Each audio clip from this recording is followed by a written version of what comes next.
Et maintenant, votre téléfilm érotique de la soirée. Voilà les garçons, s'il vous plaît, que je vous raconte une histoire pour vous endormir. Oui. Alors, est-ce que je vous raconte l'histoire des petits cochons mal dessinés? Oh non, tu nous l'as déjà raconté. Oh. Alors, est-ce que vous voulez que je vous raconte plutôt l'histoire du petit lapin bleu qui se faisait victimiser parce qu'il était bleu? Oh non, tu l'as déjà raconté celle-là aussi. Oh là là, pas de chance, pas de chance. Bon, alors plutôt l'histoire du zombie qui violait des filles. Non, sans mieux. Alors, est-ce que je vous raconte plutôt Ah oui, j'y suis. L'histoire des 3 PD à lunettes. Oui, c'est parti. Alors, bah c'est parti. Il était une fois... Non, finalement, je vais raconter l'histoire du petit pousset. Oh, mais le petit poussé, c'est tellement déjà vu et revu. C'est quoi cette facilité? Putain, encore l'épisode de merde des jeux dislikés.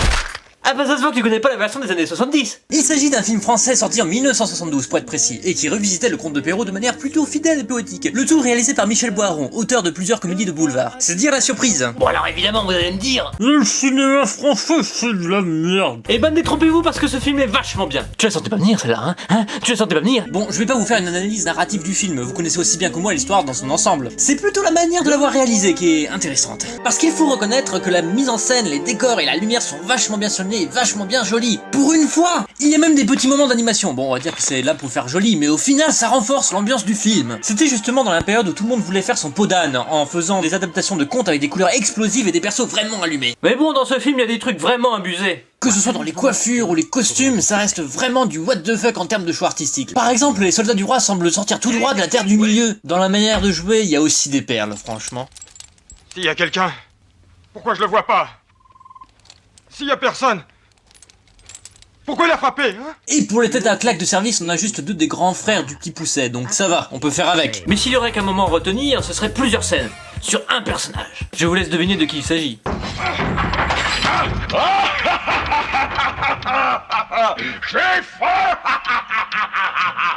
Meilleur méchant de film français de tous les temps. Je sais pas si c'est de la mauvaise direction d'acteur ou si vraiment l'acteur se faisait plaisir, mais dans tous les cas, c'est énorme. D'ailleurs, je tiens à saluer haut la main la prestation de Jean-Pierre Mariel dans le rôle de l'ogre. Et c'est pas tout, le film nous fait aussi cadeau de Roger Carrel dans le rôle du narrateur. Il existe une catégorie d'ogres, fort peu répandue, que M. Buffon a classée sous la dénomination de Fétichus Orcus, ou ogre fétichiste. On dirait une fusion entre Gimli et le nain de Donald Buck, c'est vraiment trop épique. Avouez, vous avez envie de mater le film. Avouez. Ah bah j'imagine même pas la séquence de la mort de l'ogre. Eh ben justement mon ami, justement, on garde le meilleur pour la fin. Il s'agit de la confrontation entre l'ogre et le petit pousset dans les ravins, lorsque ce dernier récupère les bottes de cette tueur. Remarquez les superbes effets spéciaux. Cette scène est dantesque, j'ai pas d'autres mots. Je vais vous montrer en intégralité pour que vous profitiez bien du spectacle.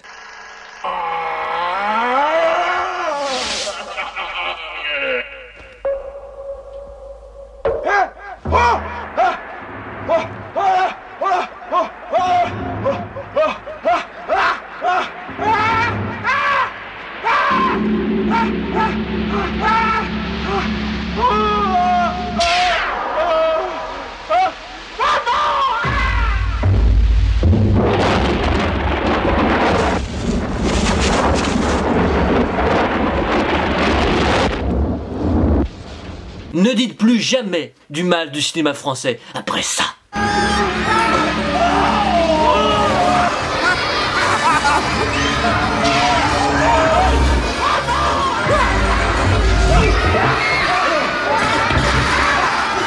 Bon ben, que dire de plus? Eh ben, matez ce film pour une fois que je dis du bien intrus dans mon émission. C'est un film pas connu et sous-estimé, et il mérite vraiment l'attention. C'est pas tous les jours qu'on peut voir du cinéma aussi atypique en France. La France est un pays vraiment bien. Ça m'a beaucoup amusé d'en parler, contrairement aux autres épisodes qui relevaient plus de la torture que du plaisir. Je vous remercie pour tous vos bons retours sur l'épisode 9 et plus particulièrement Jackie d'avoir participé au projet. Je vous prépare un épisode un peu plus long pour le mois de décembre parce qu'on va parler de quelque chose de lourd. Spoiler, ça va parler de son enfance. Peut-être êtes-vous déjà au courant, mais j'ai une chaîne Dailymotion pour les épisodes censurés d'à la con, et qu'en plus j'y posterai des transferts de VHS d'émissions et de dessins animés que je matais étant gosse. Parce que ça me fait plaisir de les partager. Il y en a déjà une sur Bugs Bunny et d'autres suivront bientôt. Bon voilà, c'est tout pour moi, à la prochaine, salut.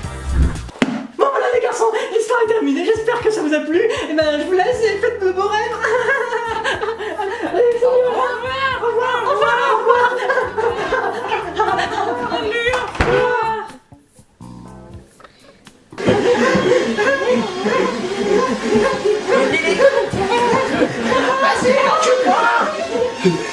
moi je suis vegan.